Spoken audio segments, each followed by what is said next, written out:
નમસ્કાર મિત્રો, આજે વાત કરવાના છીએ આપણે ડસ્ટન લો નામના વ્યક્તિની, જે બ્રિટિશનો છે. મિત્રો, તેણે પોતાનું જ ઘર માત્ર 150 રૂપિયામાં વેચવા કાઢ્યું અને સૌ લોકો તેને પાગલ સમજતા હતા. પરંતુ આ વ્યક્તિના માસ્ટર પ્લાન વિશે કોઈને ખબર જ ન હતી. મિત્રો, બ્રિટિશના ડસ્ટન લો નામના વ્યક્તિને બિઝનેસમાં ખૂબ જ લોસ આવ્યો, ખૂબ જ નુકસાન આવ્યું. તેથી તેણે પોતાનું જ ઘર 10 કરોડમાં વેચવા માટે કાઢ્યું.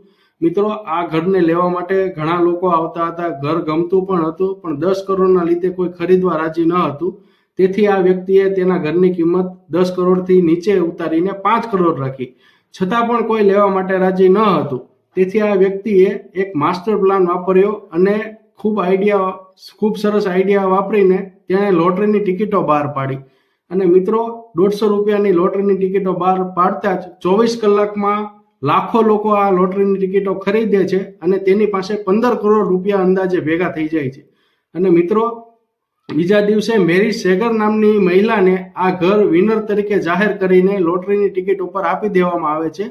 મિત્રો, આ જે 15 કરોડ રૂપિયા ભેગા થાય છે તેમાં તેણે લોન પણ ચૂકવી નાખી અને 2 કરોડ રૂપિયાનું ડોનેશન પણ આપી દીધું. મિત્રો, વિચાર કરો કેવો સફળ ગયો તેનો આઈડિયા.